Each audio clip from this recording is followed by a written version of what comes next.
ang inyong tulay sa himpapawid ng serbisyo publiko. Ang Presidential Broadcast Service, Radyo Pilipinas, Radyo Publiko. Radyo Pilipinas. Radyo Publiko. Kinilala ng pang-international at prestigyosong Asia Pacific Broadcasting Plus Awards 2025 para sa kategorya ng Government Streaming. Ito ay dahil sa epektibo nitong pagsasanib ng mga tradisyonal na media tulad ng telebisyon, radyo at print para masabayan ang mabilis na pag-inog ng mundo ng digital at social media tungo sa mas epektibong paghahatid ng mahahalaga at napapanahong mga impormasyon sa mamamayang Pilipino. Kinilala rin ang Radyo Pilipinas dahil sa patuloy na pag-akyat ng rating. Ngayon ay matatag sa pang-4 na pwesto sa Mega Manila ayon sa pinakahuling Nielsen Radio Audience Measurement Survey.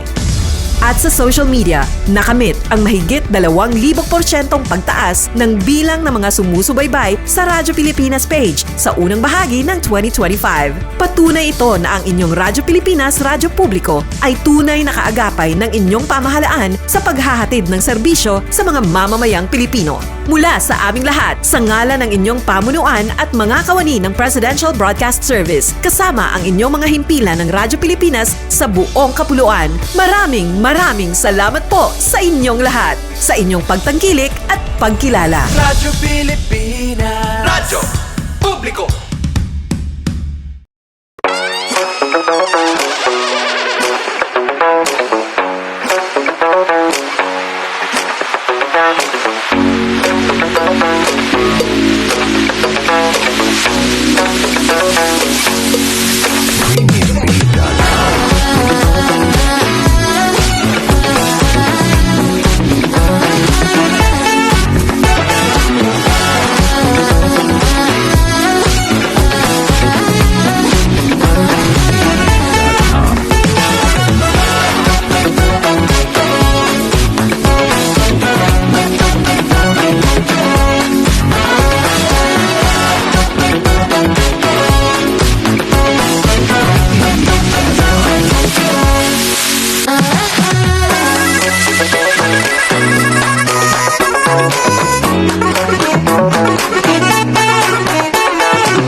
Yes, mga igala mayong adlaw ka natong tanan og welcome diri sa atong panag-uban sa atong tulumanong tambayan sa Radyo Pilipinas. Kauban ninyo Armando Feniquito, mga igala. Yes, mga igala, kamusta mo diha tanan?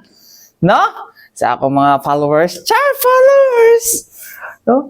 Dahil dito followers ani di ay karon. Bitaw eh. Bitaw sa mga tigpaminaw. So mo naman nakaroon ng bag-ong meta, mga igala, no? Followers, no? Followers, engagement, sa pa ba na, no? Sa pa ba na ilain, ano, saan akong pwede dito sa lalong na ako eh. Followers, ano yung mga bagong meta karon, mga igala, no? Sa toang social media, mga igala, no? So, ano na, engagement, no? Reacts, charing. So, mo na ang na to karon, mga igala, no? Mo na ang bagong ato ang ginasubaybayan, no? But anyways, mga igala, dahil lang nga tao sa na kunin, mga igala. Para di kay lain tan-aon, lain na kitagnaon gani, no? Para sa tong kuan, practice at lain po tagbatasan po sa tinuod lang, no? Lain tagbatasan, mga igala. Pero lain po tagbatasan. Pwede ta pareha sa batasan atong Joshua, mga igala, Samal, mga igala nga kuan kaayo, no? Maot na gignaw, maot tagbatasan, no? At aral lang tagnaw nga di man gid kay tantong maot, di po tantong gwapo, no? Pero at least dito ta para sa tong gingon nga katong ginakuan tong Joshua Garcia daw. Joshua Garcia. Biblical kay pangalan pero naong daw Jablo man. Bitaw eh. Pakainit na ulo ba no kay o man tataw nang hilabot tapos grabe man kakuan tong foreigner, no? Kan man daw to si Joshua daw 16 anyos pa daw mo to gi kuan gi-blur iyang naong dito sa katong well, minor. That's the law, mga igala, no? Although, well, mas nindot ninong ato ang LGU, mga igala, is aware of this law, mga igala, no? Nga. Kato lang, mga igala, kaya nakuha mo to sa vlog, good, mga igala, no? Ang nilalagin maging hospitable, mga igala, no? Wawa po ito, gibuhat po itong no? And then, katong nakikoordinate kay sinyo, gano'y ng lugar ng kana nga foreigner gani, no? gusto siya o kuan ma-feel niya kay syempre daghan gusto ma-kuan niya ma-feel niya ang kaning warm ba no warm sa Filipino hospitality no o ambot na yung bataan nag-eskwela ba to mo na karon mga higala no sige mo ingon na diploma o kuan diskarte o diploma mga higala parehas na dapat no di dapat mo kuan mga higala no kay sumala pa ni kuan mga higala ni the legendary Joey Ayala may lahat ng bagay ay magkaugnay no char connect good pero bitaw wala ko kakuanan mga higala ba kay ano ingon ana sila kasalbahis gid mga higala no ano ka to gipangga ka to sa ilang iyang ginikanan well magikan magina sa kuan mga higala it boils down kung saan batasan sa anak mga higala ma-question gid ang kuan mga higala no ang pagpadako sa ginikanan gyud no saan na siya gigugma ba na siya siyang mama dayon mga higala no nga mabag-o hopefully kani si Joshua mo na niyan last no di lang sa nato kay siya grabe nga tamay pero pakalagot gyud imong gibuhat dong snood lang pakalagot gyud imong gibuhat hopefully you will learn your lesson no ani nga insidente no or kung manoy gyud ka tay mahimo diha no mawagi tay mahimo ana imong batasan gyud di mo ginahimo imong ginikanan gani kami pakaha ay nako dinita mga higala sa lain sa tuang tambayan mga higala no kun asa nga to ang Davao City Police Office mga higala no gilusad ang ilahang Eye of the Sky Patrol no gamit ang mga drones mga higala silahang operasyon mga higala no kuan no ilahang gamit ang mga drones no sorry tanga-tanga lagi gamit ang mga drones mga higala no sa operasyon mga higala no ilahan na ning ginakuan karon no gina-implement no gamiton ang drones balik na sa komando ginagamit nila ang drones para sa operasyon no especially for surveillance no unsa pa ba na siya mga higala disaster response no actually dugay naman na kay katong linog 2019 dito mi sa magsaysay mga higala no itong mga gahig ulo ng mga media nga niuban nyo dito sa site kung asa na hugmak tong bungtod pag human nato pag naog ginamon hugmak po tong bungtod nga mo ang gikuan pod among gitungtungan ato nga time no pumoto mga higala ba no nga gamit sila drone mga higala para tan-aw ang location kung asa nabutang to mga nahugmak no kay para mo na to ilang adtuan mawala sa disaster kan mga karon mga higala actually dugay na ginagamit pero mas gusto lang sa to ang acting city director na si Colonel Manan Muarip mga higala no nga mas palapdan pa ang gamit ni ini mga higala aron mapakusgan ang pagbantay sa seguridad dinhi sa Davao City mao na siya ang kwan mga higala no mao na siya ang hinungdan mga higala nganong gusto gid no nga halos tanan ng police station dapat na drone no tapos kung naman may pondo diha sa inyo mga police station paliti sa inyong drone no kinahanglan gyud mga higala no nga mapatuman gyud nga kwan mapatuman gyud nato na mga higala no nga maong lakang no mga lakang para maging successful no well bisan pa man na may change sa liderato sa to ang PNP karon no pero importante gihapon mga higala no na paspas ang pagresponde sa atong kapulisan especially kung naay kaning report on crimes no so mo na ang importante diha mga higala no so anyways mga higala di ta maglangan no ato na paminaw no ang nahimo ang pamahayag no sa iyang speech kagahapon no ni Colonel Manan Muarip mga higala no with regard sa launching sa kining launching sa Oplan Eye of the Sky Patrol mga higala no so yato lang paminaw na nato. Over the past weeks, the CPO has been strategic and innovative in exploring ways to reinforce our Davao framework, which stands for discipline, action, virtue, accountability, and order, to holistically address rising issues around the public safety and security landscape in Davao. This framework is our guide to ensure that every program we launch is not just responsive, but also proactive in facing emerging challenges in law enforcement and community safety. One of the program focus of our regional director, Police Brigadier General Joseph R. Arguelles, is the modernization and technology.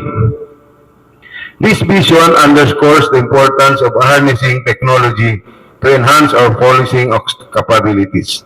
In this regard, today's launching of the Oplan Eye in the Sky Patrol is our strong response to that call for modernization. The remotely piloted aircraft system, or RPAS, or drone technology, has become a vital tool in the field of security. And the CPO is now adapting its use in our operations. Basically, the four objectives of our drone operations are aligned to surveillance and monitoring, search and rescue support, evidence collection, and tactical support. The CPO has ensured that we are ready for this Oplan. Even before this launching, we ensured that our drone operators underwent the necessary training.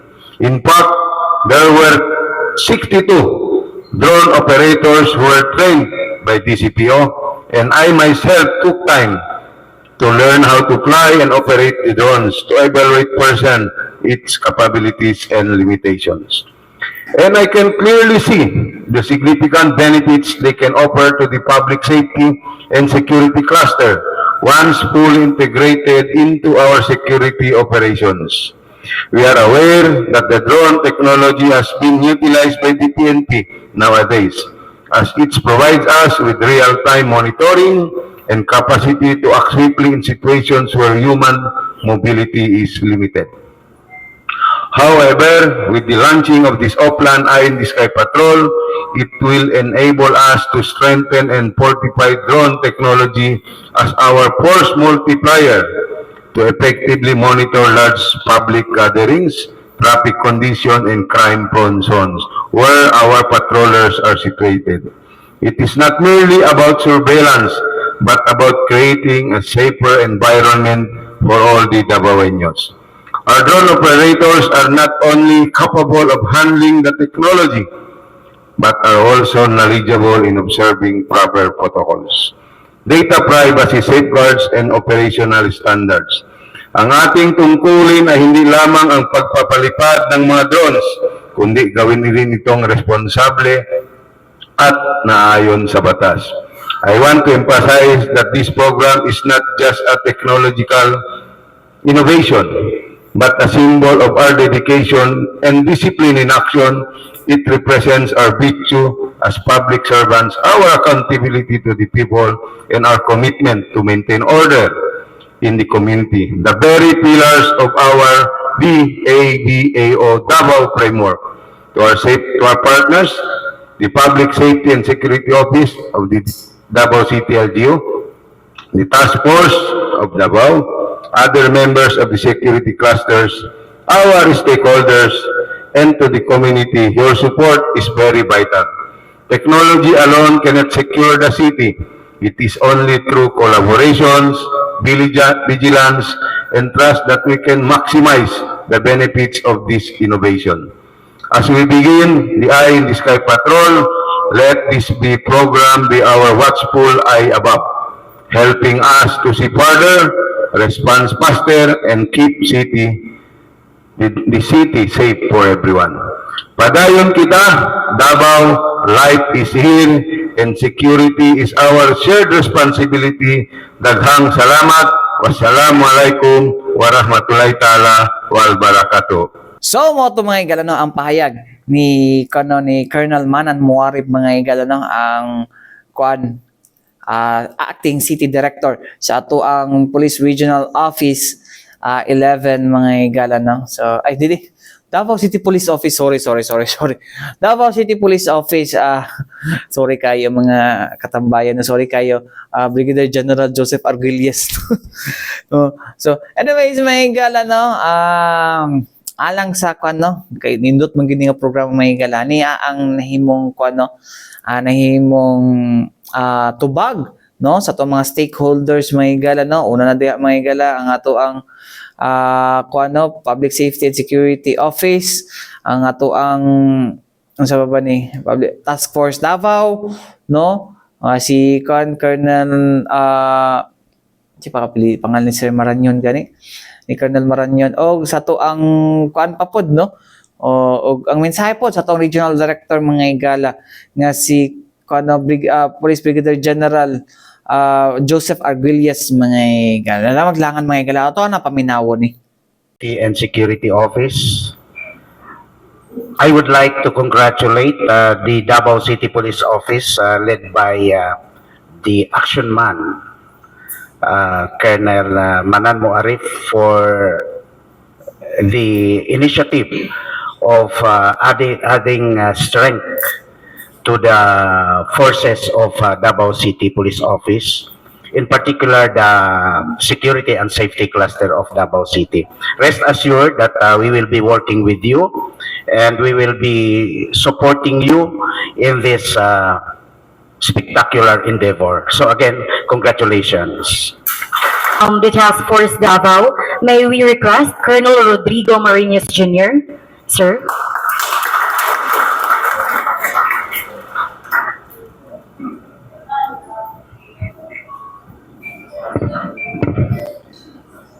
Our fellow public servants, distinguished guests, our friends in the media, ladies and gentlemen, maayong buntag sa inyong tanan. On behalf of Task Force Davao, we express our full support and commendation for this meaningful initiative spearheaded by the Davao City Police Office. This endeavor reflects our shared commitment to strengthening the foundations of peace, order, and public safety in Davao City.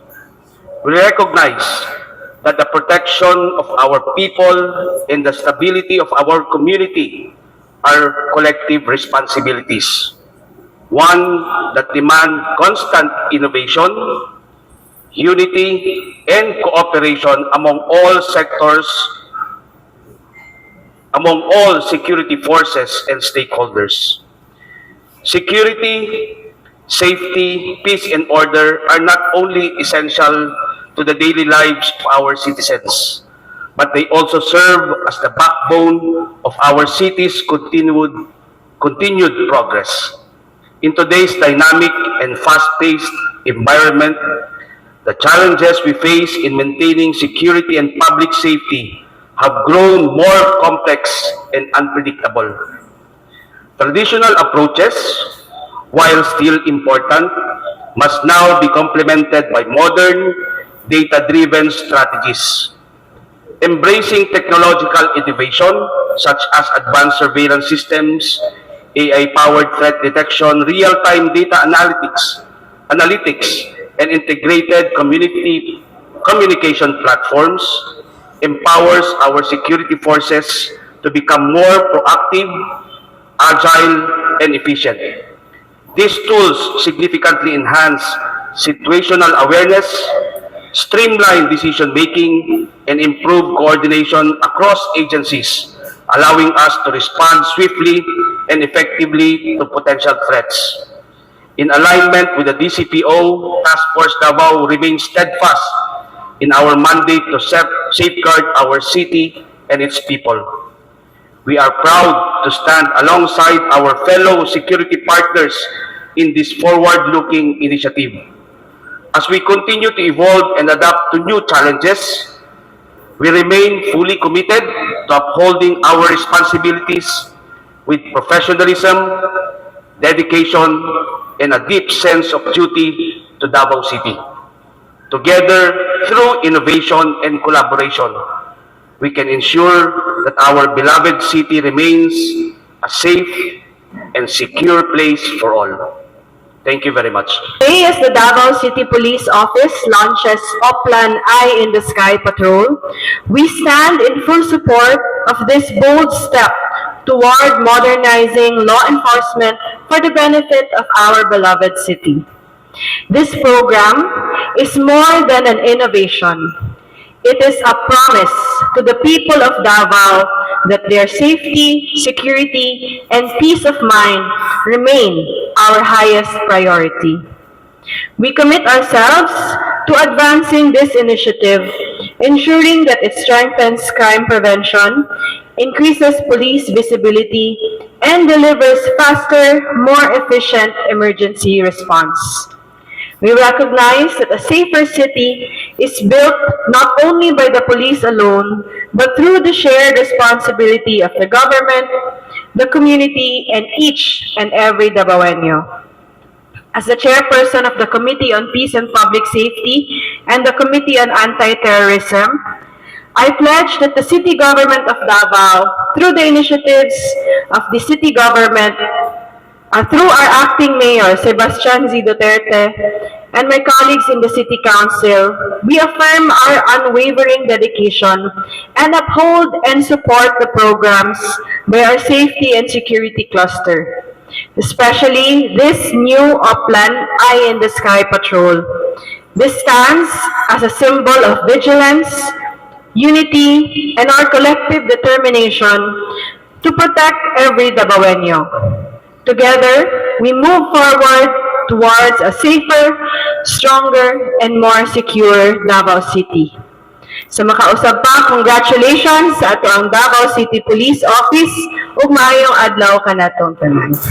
With the help and the aid of the technology nowadays, mas mapapabilis at mas mapapaganda yung delivery of police services that our people deserve.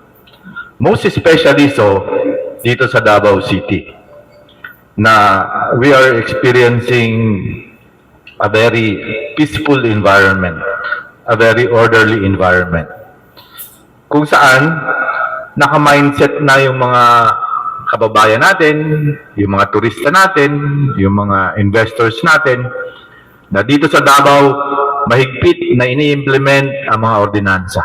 Ang mga ordinansa na siya magpapatibay ng programa ng pamahalaan about sa peace and order, about sa safety, about sa cleanliness, at lahat ng mga binivision o na-envision ng ating mga leaders sa pangunguna ng ating mahal na mayor. So, ang mga tao, naka-mindset na kailangan nila sumunod, or else hindi magdadalawang isip yung mga enforcers natin from the barangay, from the police, from the task force Davao, na i-implement yung mga ordinansa na to. That's why kahit sinong pumunta dito, kahit sino ang tumira dito, they have already set their minds na susunod sila sa lahat ng patakaran natin tungkol sa peace and order dito sa Davao. With that, having that situation, tayo dito sa law enforcement side, we have all the time to innovate. We have all the opportunity to upgrade our strategy. At ngayon nga, nakita natin, nasaksihan natin na pwedeng mag-innovate. Pwede pang i-upgrade. Bakit? Kasi may kasabihan nga tayo, the pages of tomorrow are already written. The pages of today, the pages of yesterday was already written. But the pages of today and tomorrow are still blank. And you, each one of you is holding the pen. Kayo ang susulat nun. Especially yung mga kabataan na matagal pa sa serbisyo, matagal pa sa police service, matagal pa sa public service. You are holding the pen at kayo ang magsusulat kung ano ang mangyayari sa araw na to, kung ano ang mangyayari bukas. With this innovation on our law enforcement operations, we are looking, sabi nga ni eye in the sky. That is a bird's eye view of the situation. We are like the symbol of Davao, yung eagle, di ba? We are looking at it on the bird's eye view, on the wider perspective. So, it only means that mas malaki yung tingin natin sa situation. Not only yung bare eye na harap-harapan na pagtingin natin sa situation, but we are aided by technology where we can see a bigger picture of the situation. With that, we will be equipped with proper information, real-time information that will help our enforcers, our operatives on the ground, decide and strategize the response in every given situation. So, with sabi nga ni Colonel Masagay, ni PSSO, Colonel Sumagaysay, sabi niya kanina, our action man, ang ating city director, si Colonel Manan Muharit, is an action man. So, yung innovations ng ating law enforcement operations sa Davao City Police will be continuing to upgrade at laging makakasabay sa hamon ng ating pagtugon sa ating mga tungkulin. And I'm not only impressed by the Oplan Eye in the Sky Patrol, but I am also very impressed by the collaboration, yung pakikiisa ng iba't ibang sangay ng komunidad natin, with the presence of the Sanggunian, the local government, yung public safety office, and our partners, even our life coach, our security industry partners.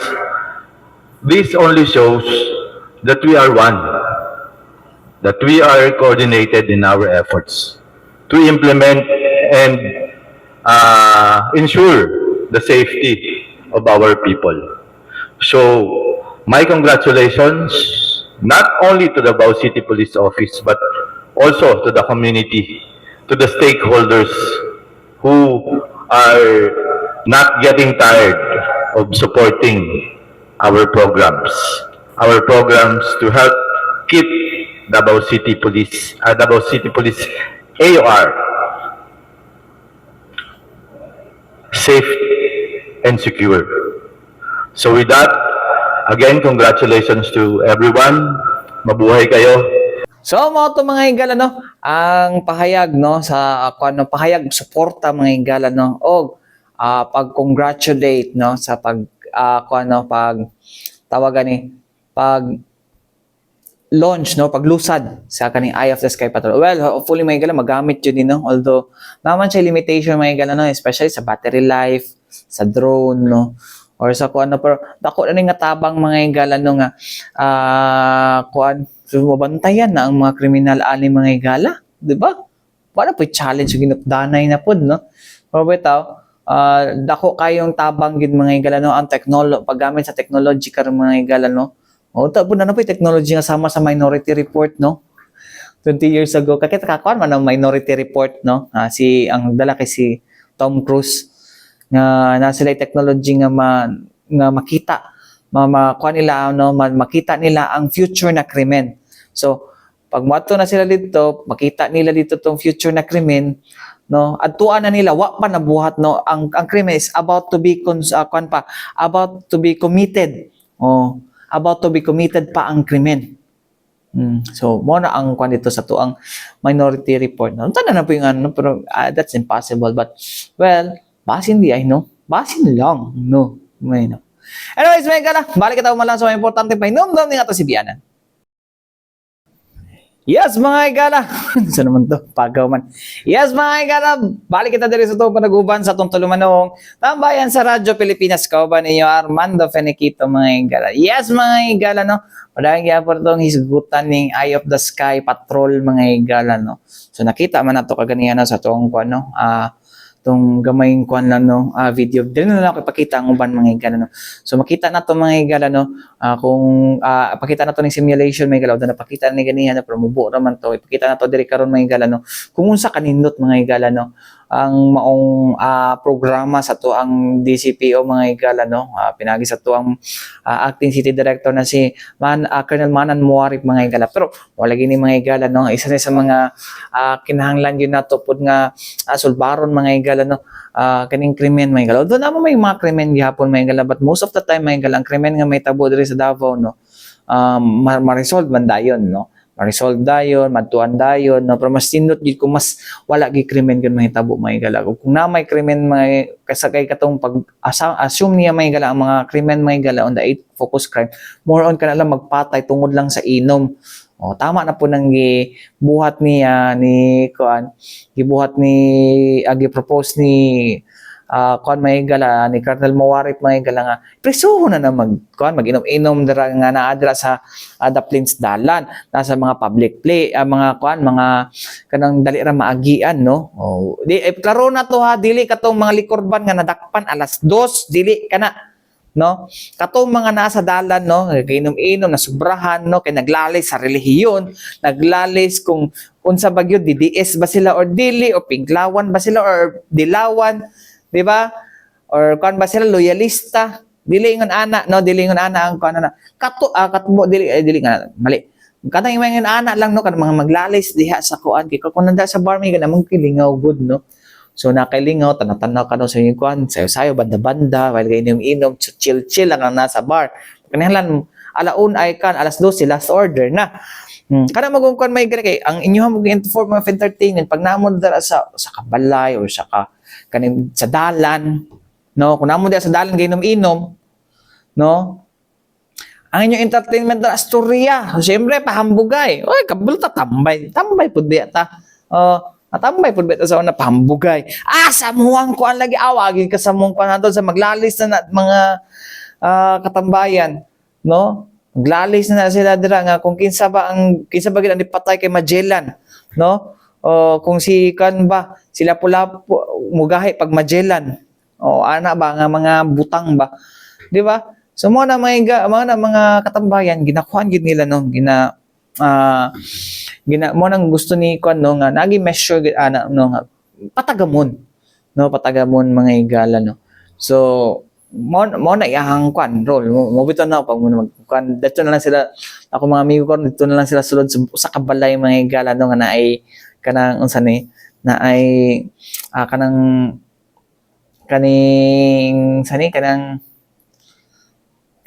loan social loan kanang kuan mo na ilahang kuno no, mo na ang ilahang inumana na karon may balay na mo pud lagi sa balay pod magkuan magmaoy na mo nang di ganahan nato mga higala ba no ay. So mo to, humor ka na akong silingan dira pud may sa bagay, in fairness amo silingan pud mga higala kay wala man kay wapod nag-away pud no. Pero wala gid lagi diha sa katunggal sa Magallanes mga higala magmaoy lagi pag mag-inom na, mahubog na Diyos ko. No? Noon sa naman taon na ay mag-wild naman taon to. Bisan mo lagi na no, basta wala kay laing form of kaning kan may higala no entertainment sa imong pag inom-inom may higala no imuha na lang i-entertain imong sarili may higala pinaagi sa pag-wild no. Balik ta diri sa kan may higala of the sky may higala magnawala ta may higala no. So mao na may higala no isa sa mga kan pud no nga mag-surveillance pud sila anang kan actually mamalata man ang surveillance may higala pero namo gi kan pud no di man pud mahalata pud siguro mo susunod ba kanang maglupad na drone. Maglupad na drone di makita ba niya. Dili good drone good sa police, drone sa vlogger. Paano yan? Makita, hala, police! Is either mudagan or kuhaon ng drone. Ano lang yun na may tabo, mga higala. Makita ako, kanang salida pa, parak! Mapagani, kan palang gani, kanang tawag gani, kanang drone pa lang gani na mga hadlok na sila so sa tanan drone nga mukuan dudahan na ginana nila nga kuan mga higala nga butang ako dulgon no kung hapon man no. So kana siya mga katambayan anyways mga katambayan among gi-interview kagahapon po no si kuan no si Colonel Muarip mga higala no pare with regards aning with regards aning maong programa no, so dako siya nga kuan no, tapos ang sa karon pila ka book drones no, and they're also hoping no, well atong city government mga higala is very kuan no, kaning helpful sa tuang kapulisan mga higala no, tanan hatag no, regardless kung kalaban man sa atong mayor ang nahimong regional director sa una, tapos nahimong PNP chief, wala gina panumbalinga no, kablo mo nga no, ang gingon sa tuang kuan no, tong former mayor nga karon acting mayor mga higala no, nga kinahanglan po jud nato suportahan atong kapulisan no, kinahanglan suportahan natong kapulisan mga higala kay tungod kung naa may mahitabuan na mo bumerang gyapon na sa local government no. So regardless kung kalaban ba na nila kalaban ba na nila dirang nangulo, suporta gyapon sa local police no, which is one of the good things mga higala no, nga dili gid dapat nato isakripisyo no, or mo ni ang kuan nga dili dapat isakripisyo ang ato ang seguridad sa tuang mga residente o constituents no, alang nini. Anyways mga higala, ato ang kuno paminawan mga higala ang pahayag ni kuno ang ato ang interview no. Among interview di hay para kuan kay dili man exclusive no. Among interview kang kuno acting city director Colonel Manan Muarip mga katambayan. Paminaw na to. Upang magagamit din nila doon sa ating boundaries. They can see beyond the boundaries of Davao City. Yung 52 operators, sir, hindi pa kasali. 62, hindi pa kasali yung task force. Di pa. Purely PNP pa yun din. Nag-usap kami ngayon ni Task Force Davao Commander. Sinabihan ko siya na at least sa susunod na pa-training natin, kahit magpadala siya ng 10 na Davao personnel, yung panggabi at pang-araw, para meron din siyang tao na marunong at makapag-operate ng drone. And at the same time, nag-request na rin tayo sa LGU Davao, kasama yun sa PAPS plan natin for the allocation ng mga drone sa Davao City Police Office. Permanent unit na to, drone unit. Yes, pag lalong-lalo na pag naibigay sa atin yung request natin no, sa LGU ng Davao City led by our buting mayor. How many drones are we targeting na? Hanggang baba na kasi yun eh. Kumbaga, di ko na lang nakuha kung ilan yun, pero more or less marami yun. One allocation, sir? Ilan, magkano?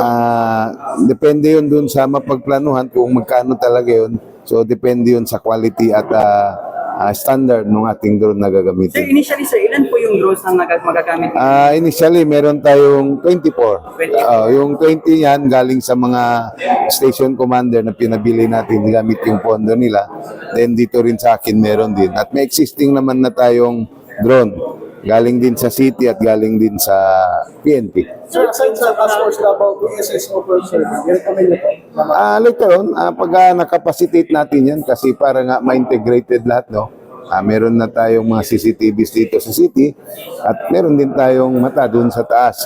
Pag merong immediate na scenario or situations that needs to address, yun ang gagamitin natin. Mga civilians po, may deputize na tayong civilian drone. Meron naman tayong city ordinance prohibiting the use of drones in certain areas. So, alam nila yon, and I hope na wala namang magbabayad. Lahat ng station sa Davao Police Station. Lahat ng station yan. Kasi ang aim talaga niyan, to include yung mobile patrollers natin. Ibig sabihin, yung bawat patrollers natin, kung ma-achieve natin yung number of drones na maibigay sa atin through the help of the city, ay talagang hanggang mobile patrol yun. Kumbaga, kung ikaw beat patroller, nasa line beat area ka, may nangyari doon sa kabila, na at least 3 to 4 areas ang adjacent sa'yo, so hindi ka na kailangan tumakbo doon. Ang kailangan mo lang, magpalipad ka, obserbahan mo kung saan yung nangyari at papalapit sa'yo. Then you call again to the another team to respond to that area. There are regular air patrol, drone patrols. Hindi yan magiging regular. Kasi alam naman natin yung limitations and capabilities ng battery life. So 1 hour, 45 minutes, 20 minutes. Depende sa kalidad ng ating drone. So kung lagi mong paliparin yan, then hindi siguro realistic yun. Sir, So, ano po yung inaasahan natin na outcome or impact for this? ang impact natin to, then we can have more arrest if there's a crime that may transfer. At it can be preventive for those who would be criminals to commit crime because they know at mahuli sila. Ngayon pa nga lang, kung makikita natin yung statistics no, ng daily response ng ating kapulisan dito sa Davao City, ng tawag ay through the 911 na center ng local, eh halos nare-respondihan yon at halos nahuli yung mga suspects na involved doon. So yung mga footage ng drone by central kayo na Doon tayo patungo niyan. Talaga namang may plano tayo rito to integrate, pero alam nyo naman may enough kailangan pondo yon, so we will lobby for more funds at doon tayo papunta na yung ating ICC na to ay ma-integrate siya doon sa gusto nating mangyari. Funds manggagaling, sir, sa national office or We will try with the help of the LGU. Hindi na tayo lalayo pa. Andito ang ating LGU and I hope at alam naman natin tutulong sila sa ating kapulisan dito. Sir, any worries sa connection or connectivity nitong drones pag papali pa rin sa malayo? Depende yun kasi alam naman natin may connectivity issue yan. But initially, meron kagad tayong mismo, alam mo minsan kasi nandun ako sa bundok doon sa may area ng Toril. So, walang signal doon. Pero but immediately, dahil nakikita mo, ikaw mismo yung pangyayari, you can rely it with the use of radio. So, all other persons or other unit or personnel of the DCPO can hear and reach you through the radio. So, it will complement. Kung merong himahinang signal at hindi kaya, then radios can be complemented with the use of drone, itong Sky Patrol at itong radio. Okay. Sir, speaking of connectivity issue, no, may aside sa drone, are you going to request for a backup satellite po? No, Di pa natin makakuha yun dahil ibang technology din yun, no? So, we'll try, basta yung kaya lang natin muna sa ngayon, kumbaga ang doable lang muna tayo. I will not go doon na para tayong nangangarap. Di ba? Nangangarap tayo but will not doon muna tayo dahil alam naman natin yung limited capabilities natin in terms of funds. Sir, anytime naman po mapapalipad ang drones without needing the permits from Yeah. PSO. Kasi law enforcement naman tayo and meron din tayong policy dyan na alam nila, kaya nga pinag-train natin sila para alam nila hanggang saan at kailan yung pwede. Kasi meron tayong mga airspace dito na hindi natin pwedeng tumaas more than the 20 meters. So alam nyo kung saan yun. So alam din ng drone operator yun at kailangan mag-rehistro sila ron. Kasama din po ba yun sa training, sir, yung parang yung accreditation from CAAP? Yes, kasama yun. Kaya meron nga, sabi ko nga, merong areas dito sa within the Davao City na hindi ka pwede sumobra beyond the 20 meters. Wag doon ka na sa beyond 20 meters, then you should be registered with the CAAP. saan nag-train sa pilots? Mga tao rin natin dito na well-trained before at sanay na sanay ng gumamit ng drone, and they are the one who taught sa amin, how to properly use and all other issues concern rules, regulation governing with the use of the drone. So each mobile patrol unit may drone na silang bitbit para Hindi naman pa lahat kasi sabi ko nga 24 pa lang yan. So darating tayo dun. Kung tayo mapagbigyan yung ating mga hiling, di ba? Mapagbigyan tayo din, darating tayo dun. So, working natin, sir, sa mga drone na gamitin lang talaga sa official. Mamonitor pa natin yan. Siyempre, kaya nga train natin sila. They will be held responsible pag nagamit ito sa isang bagay na hindi na angkop dun sa kanilang paggagamitan. So, alam nila yon. So, that's all for today. And thank you to each and everyone. So, mga ito mga gano'n, well, magnayaw-yaw na nako tanan gaganiya, no? Ang katong giingon ni, unsa po daw ni Colonel Muarit mga gano'n, so, hopefully, good, no? Tuwa na ling hopefully, no? Muubos pa, samot pa, muubos ang crime volume din sa Davao City, no? With this Eye of the Sky Patrol, Eye of the Sky Patrol, no? Sa to ang city director mga gala. Hopefully, no? Actually, basig ko na ni appeal na ni sa budget for next year, no? Supplemental budget. Well, wala problema atong local government ana, no? Hatag magitag sakyanan nga hastang daghana sakyanan, police auxiliary para moalalay sa to ang kapulisan na ginareklamo kay mga masambog pa daw sa police daw, no? Basta sa labaw pa daw sa general. mo doon nilang reklamo pero gihatag na sa tong city na para mo kuan no. So mo po na trabaho po no, basta gid dapat ang kuan na may it's because kuan man po no, part man po na sila sa kaning ato ang peace and security, ato ang kuan peace, ato ang kuan no, law and order diri sa tuwa sa Davao City no. Tapos sakyanan driver no nga dapat dili na pulis sa mag-drive, gihatag na sa tuang local government no ever since no, sa tuang kuan kay lagi kuan para lahi mag-drive o mag-focus sa operation nitong kapulisan. So anyways, may kanawatay kong oras sa ngalan sa Tibok Pwersa sa DXRP Radyo Pilipinas sa Radyo Publiko Davao may ako sa inyo nakauban Armando Feniquito alang sa tambahin sa Radyo Pilipinas hangtod sunod na sa daghang salamat ug maayong adlaw kanatong tanan.